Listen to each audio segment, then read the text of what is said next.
So I've started a new world to make these videos on. So every time I'm reading these stories, I'll be playing this world. So it's interesting to see how it will develop. This is actually my first time playing a single player Minecraft in a very long time.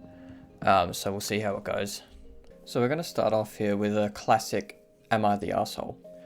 This one is a short one, but I feel like starting with a short one is always the best thing to do in these kinds of things, right? So let's get started.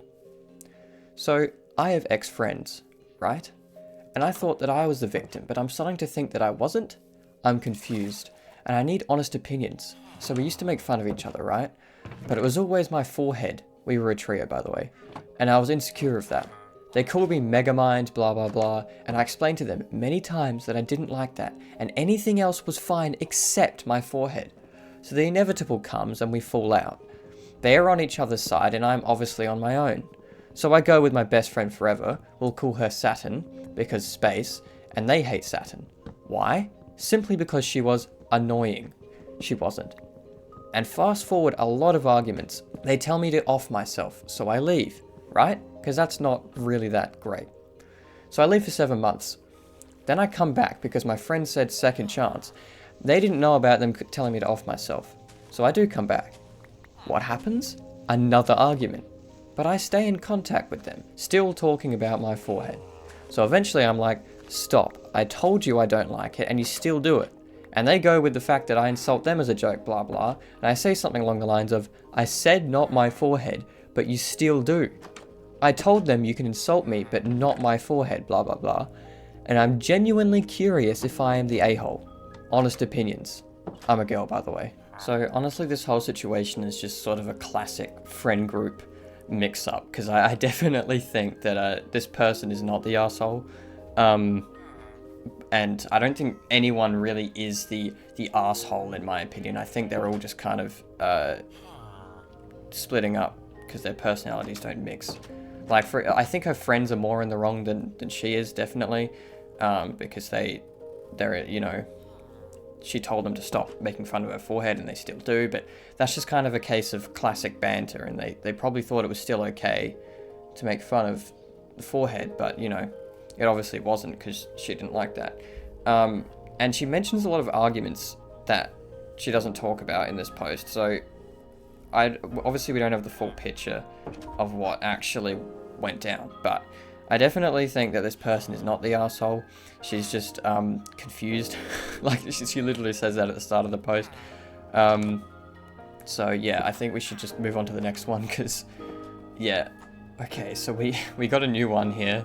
This one was literally posted 6 hours ago from the time of recording. Am I the arsehole for not inviting a stranger our pastor told us to invite over for Christmas Eve with just my husband and I? So, this is a throwback, and the people involved besides my husband are no longer part of my life at all. But therapy is weird, and while working through something else entirely, the memory of this situation popped out from wherever it was laying dormant in my brain, and hasn't gone away since. So, I shall ask you, oh dear citizens of Reddit, am I the arsehole here, or was the pastor out of pocket? Let me set the scene. It is Christmas Eve, early 2000. It's below freezing outside, and snow is blowing lightly around. My husband and I are alone, but we'll be going to visit a family friend the next day.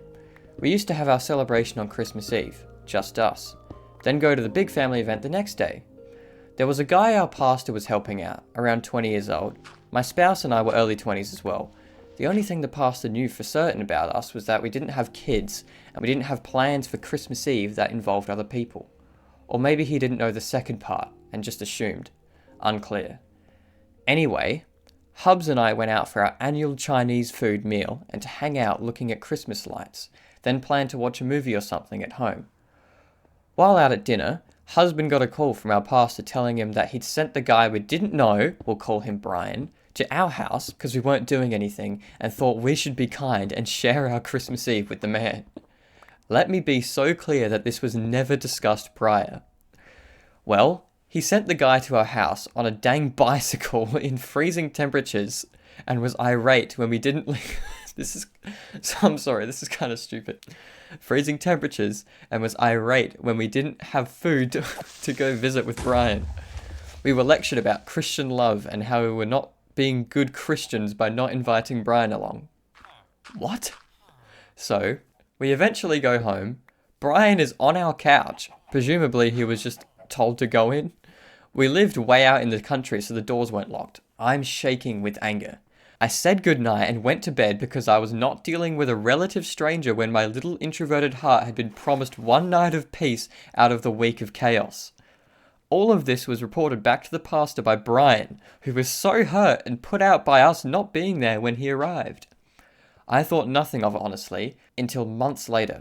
I asked the pastor for a letter of recommendation, which he willingly gave only to find out he wrote horrible things about my character and my uncharitable nature, based on what I can only assume on that event since I served regularly at the church and helped quite a lot of people if I'm being honest, which this pastor would have known.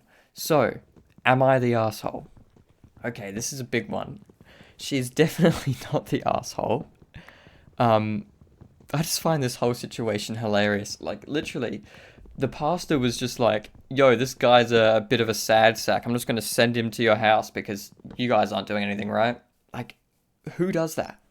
Like, honestly, like, I understand that there's some, like, churches that are very close and the pastor is like, interfere with people's personal lives, but this is insane. Like, you don't just send someone to someone's house on Christmas Eve. Like, obviously they're going to be doing something. It's freaking Christmas Eve. Like, what? So yeah, she's definitely not the asshole. The pastor is the asshole, and I'm as a Christian myself, you know, this is definitely, the pastor is definitely, shouldn't be a pastor. I'm just going to say that now. He should not be a pastor. Like, that is literally insane. Okay, so I reckon we should move on to the next one. We'll do one more Am I the Asshole, and then we'll move to a different subreddit. Alright, we've got another short one here. Am I the asshole for letting my sister go thirsty through an entire meal? My sister does this thing where she'll just say something she wants with the expectation that someone will do it for her. For example, if she wants the AC turned on, instead of asking someone to turn it on for her, she'll keep repeating things like, "Oh, isn't it super warm in here? Does anyone else feel really hot?" Or, "I heard that today's super hot day." And if someone asks her if she wants the AC on, she'll reply with, No, I'm good. But if you're hot, then you should turn it on." Anyways, last weekend it was my birthday, so my family and I went out to celebrate. During the meal, she kept making comments implying that she wanted another cocktail, but wouldn't order it. The waitress even came by and asked if we needed anything, but she didn't order a drink even when we all did. I could tell she was agitated at that point, but it was my birthday, so I just ignored her. When we all got home, she got really snippy and said that it was super rude that we all got our own drinks and didn't order one for her. My brother and I brought up that she said no when the waitress asked, but she said that wasn't the issue. In her opinion, we should have known to order her a drink too because everyone else got one. And the fact that we let her go thirsty was inconsiderate, and that in the future we ought to order her drinks too. She also said that she was only saying no to the waitress because her family should have taken care of her. Her words, not mine. The three of us have been kind of arguing back and forth about it, and I'm just tired of fighting. So I wanted to get some more opinions on whether or not I should have ordered her a drink as well. Okay, this person should definitely not have ordered her a drink. This person's sister sounds like the biggest flog I've ever heard of. The fact that she just makes comments that hint at wanting something to be done, but then doesn't do it herself, that's just, like, I can't even freaking comprehend. Like, that is terrible. Someone in the comments actually put it really well. They said it would actually be rude to order someone a cocktail after they told their waitress no, which I think is 100% accurate. If someone denies a drink and you get them one anyway, that's like freaking bad socializing 101. Okay, on to the next one. Okay, we've moved over to r/pettyrevenge, which is a favorite of mine, and we've got another short one here. My brother said anxiety is a TikTok trend. About a year ago, I casually mentioned I'd had a rough mental health week, and my brother rolled his eyes and said, "Everyone's anxious these days. It's just trendy now because of TikTok." I stopped talking to him about my mental health after that. I let him believe whatever helped him sleep at night. Last month, he called me around midnight, barely coherent. He said his chest was tight, his heart was racing, and he couldn't catch his breath. He was convinced he was about to die. I recognized the signs immediately. I stayed on the phone with him, talked him through some grounding exercises, and helped him breathe until the episode passed. The next morning, I sent him a little gift, a care package with herbal tea, a journal, and a weighted blanket, all labelled with cute cards that read, "Welcome to the trend. Influencer tier unlocked. This season's anxiety starter pack." He didn't say anything. That's elite. Hang on. He didn't say anything. But the next time he called, he whispered, "I think I owe you an apology." Sometimes the pettiest revenge is giving people the empathy they never gave you, and branding it like a lifestyle they mocked. This is the best thing I've read all day. The fact that, like, I obviously I don't like that people are getting anxiety attacks, because that's actually generally a terrible thing to go through, but the fact that she sent him a care package with, like, a weighted blanket and the little cute cards with influencer that's the best thing ever. Like, honestly, I thought this was just going to be a post where, like, oh, nature took revenge, but no, she definitely did. Like, that is crazy. Okay, so we got one from AmIOverreacting, which is another great subreddit. So this one actually has some pictures that I'll probably put up on screen right now, but I'm just going to read them out anyway. "Girl, what the fuck? Did you give blank my new number?" "Yeah, he DM'd me last night." "So? Why the frick would you give him my number? You know I literally changed my number because of that man." "I know, but it's been like a year. Plus he said he wanted to apologize." "Dude, what the F is wrong with you? Deadass, I'm actually mad. What world would I want to talk to that man? I didn't mean anything but bad by it. He said he wanted to say sorry." "Holy shit, dude, I actually hate you for this. You're overreacting. It's not that bad." "It's not that bad? It is that fucking bad. What are you talking about? I changed my number because that MF was stalking me, and you're still talking to him and giving him my new contact info? Bro, it's been a year. He's probably different now." "What? Fuck you, dude. Genuinely." Okay, and then they continue with their post. I'm going to read that now. "I am genuinely not sure if I'm tweaking. I used to date a guy about a year ago, and this man was toxic. To a T. Stalking, threats, emotional abuse, everything that was bad. He doesn't live in my country, but he came a few times when we were still okay. But I never invited him to my actual home.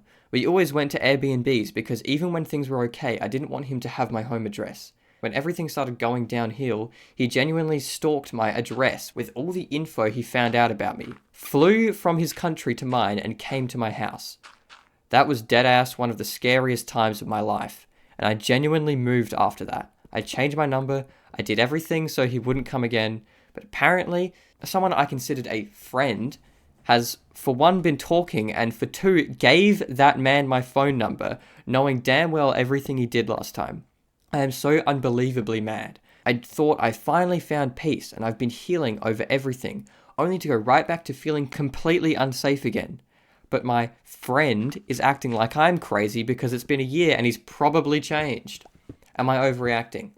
No, you're not overreacting. If someone stalked me and then I changed my phone number and literally moved houses to get away from that person, and then, a friend of mine just gave that person my phone number, I would actually just freaking die. Like, who the hell? I have some experience of toxic friends, but they're nowhere near as bad as a stalker or anything like that. But definitely, if I've been trying to distance myself from someone and, someone literally just gets me in contact with them, I would be so mad at them. So this person is definitely not overreacting. Like, they should definitely just distance themselves from this friend, and they might even have to change their phone number again if that stalker's trying to contact them still, which is actually, like, super annoying. But, I'm sure that their friend wouldn't give them the new address. Like, hopefully they're smart enough and they have enough brain cells not to do that, but still, I think this is just a bad situation, and this person is definitely not overreacting. Okay, let's move on to the next one. Alright, we're going back to r/pettyrevenge because I want to know a funny story. A very simple but petty revenge against a disrespectful roommate. Had been living in an apartment for the past 6 months with 2 roommates, one of whom is a serious twit who... Sorry, the word twit just made me laugh. Who was nothing but rude and disrespectful to me and our other roommate.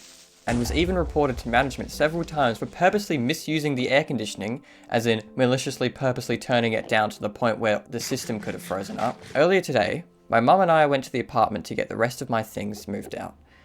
And we got inside to see that the disrespectful roommate was not there, presumably moving her stuff to wherever she was moving to, because her bedroom door was open and her room had been emptied out. She wasn't fully moved out yet because the door was unlocked when I got there, and she had a load of clothes in the dryer. I know the clothes were hers because 1, she did laundry multiple times every week, and 2, the other roommate was at work and would never start a laundry load if she wasn't going to be home for the next several hours. So, I said to my mum that the dryer ought to be turned off, and I would have gladly done it myself since it was my suggestion, but my mum took the initiative to do it. Amazingly enough, the disrespectful roommate hadn't yet returned before my mum and I left, so we also put the kitchen garbage can that she had stuffed her sheets into in her room. Enjoy having to re-dry your laundry when you return, you little biatch, courtesy of the 50-year-old lady, as you called me. For the record, I am nowhere near 50 years old. Okay, this is pretty funny. It's definitely a simple way of getting revenge, and it's not as warranted as the other ones. If someone's disrespectful, then yeah, it's you're definitely inclined to do something to them when you move out. Having to re-dry the clothes is a pretty good one actually, because it doesn't really hurt anyone. It's just a nuisance for the disrespectful person. Okay, this title actually had me laughing. So we're still on petty revenge. My college roommates and her friends would eat all of my food, so they ate brains. I was in college full-time and working full-time, so I had little time to meal prep. I'd make enough meals for a few days and store them in my designated food shelf in our shared dorm fridge. I'd come home from a very long day and just want to eat and relax, but I'd almost always have no food left. 9 times out of 10, I'd actually walk into them eating my meals. They'd even had the guts to say how good it tasted, and they're sad that there wasn't more. I've asked over and over to stop eating my damn food. Nope, wouldn't listen. So, I went home to my parents' house and made a lot of spaghetti. Good spaghetti, knowing they would most certainly eat the whole thing. Sure enough, I get home to my dorm after a long day, and these 3, not even my roommates, girls, are standing in the kitchen eating my spaghetti, and the huge bowl is almost gone. One girl says to me how much she loves it and wants to know how I made it. Straight-faced, I tell her that this is a common meal we make on the farm. We go to the butcher and get head cheese. That's the meat in the spaghetti. She was confused, total city kids, and didn't know what head cheese was. I answer, well, it's pig brains. It's really good, isn't it? That's what most of my meals are made from. She throws my bowl of spaghetti down and runs to the bathroom, puking everywhere. The others took off out of the dorm running too.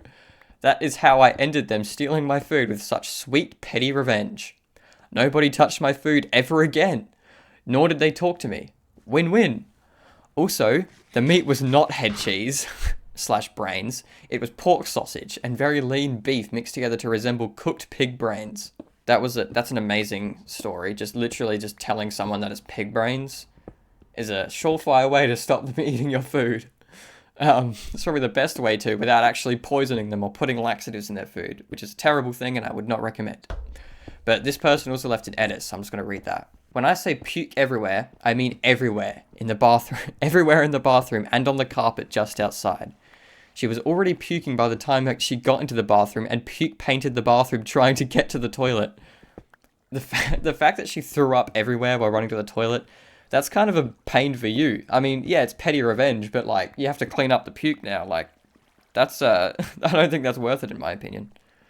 Alright, we'll move on to the next one. Okay, we got one last petty revenge story to say. So, this one is called Killing Them with Kindness. A few years ago, I had a very big argument with my sister. The story is far too long to post, but it's something that was building since we were kids. She always treated me very badly, but I always kept it amicable for the family. But this time it went too far and we had a massive blowout on our family's group chat. Anyway, we ignored each other for some time after that, but finally had to appear face to face at a family gathering which happened to be a few weeks after my birthday. Now I should explain, I hate my birthday and wouldn't care if someone didn't want to buy me a present, as I get very uncomfortable receiving them.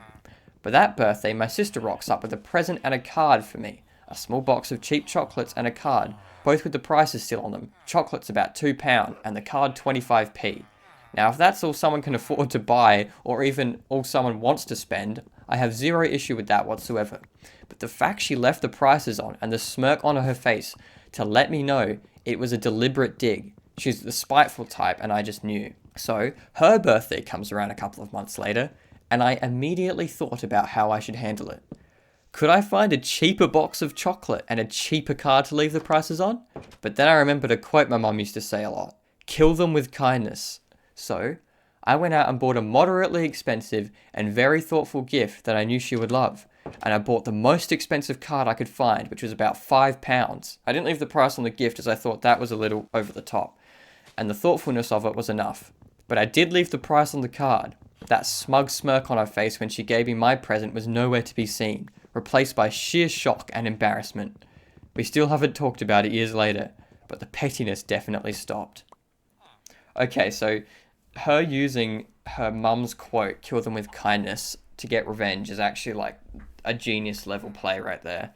Like the fact that like her sister understood as well. And also just a note, £5 for a card. Where the hell did you buy that? Like that's way too expensive for a piece of cardboard. Like what did it have? Was it gold plated? What kind of card was it? Anyway, and the fact that she didn't leave the price on the actual present is also just like slyly saying, I'm a better person than you. I'm willing to get revenge, but I don't want to go over the top.